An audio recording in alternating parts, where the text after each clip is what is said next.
السلام علیکم ورحمۃ اللہ وبرکاتہ۔ محترم سامعین، گزشتہ 31 جولائی کو زبردستی نامینیشن کی خبر سن کر یہ بات واضح ہو چکی ہے کہ آئندہ امارت شرعیہ پر مکمل کنٹرول اگر کسی کا ہوگا تو صرف اور صرف جناب فیصل رحمانی صاحب کا ہوگا، اور عنقریب ہی ان کے لیے امیر شریعت ثامن منتخب ہونے کا اعلان بھی ہو جائے گا، کیونکہ اراکین شورا میں کوئی ہمت نہیں، ارباب حل و عقد میں کوئی جرأت نہیں۔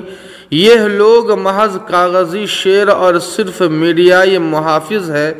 زمینی سطح پہ امارت شرعیہ کی حفاظت و صیانت سے انہیں کوئی سروکار نہیں، اور مخصوص شر پسندوں کے سامنے ان کے پتے پانی ہو چکے ہیں۔ اسی لیے قابضین امارت جو چاہتے ہیں کر ڈالتے ہیں۔ قابضین میں سے کچھ تو ایسے ہیں کہ دوغلی سیاست میں مبتلا ہے، ان کے پاس کھانے کے دانت کچھ اور ہے اور دکھانے کے کچھ اور۔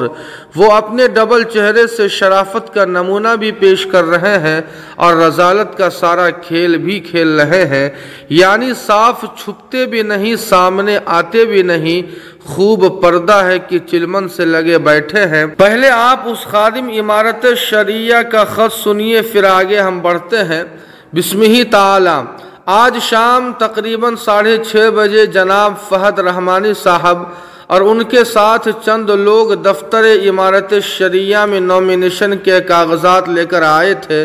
قائم مقام ناظم صاحب نے ریسیو کرنے سے منع کر دیا اور کہا کہ میں ریسیو نہیں کروں گا، نہ میرے دفتر کے کسی اسٹاف کو ریسیو کرنے کا حکم دوں گا۔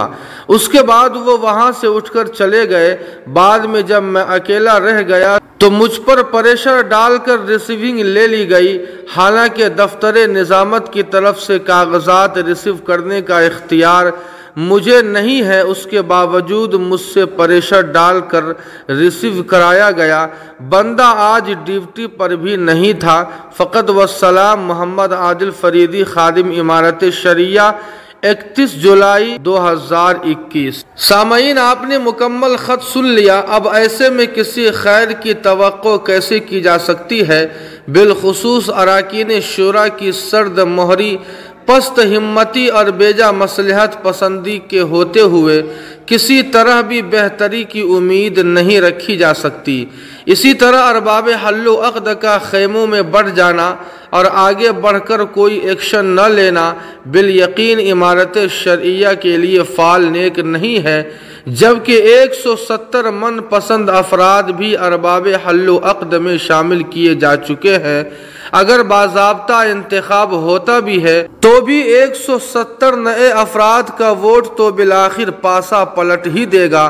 اس لیے جب تک نئے ارباب حل و عقد کو خارج نہ سمجھا جائے اور باقی ماندہ ارباب حل و عقد اپنی اپنی ہمتوں کو نہ جٹائے، اسی طرح اراکین شورا بھی کھل کر میدان میں نہ آئے، اس وقت تک کچھ نہیں ہو سکتا۔ اسی لیے میرا ماننا ہے کہ گئی بھینس پانی میں۔ جی ہاں سامعین، اس خبر کے تعلق سے آپ کی کیا رائے ہے؟ کمنٹ کر کے ہمیں ضرور بتائیں۔ ویڈیو کو لائک اور شیئر کر دیں اور قاسمی جی کے کو سبسکرائب کرنا نہ بھولیں۔ والسلام علیکم ورحمۃ اللہ۔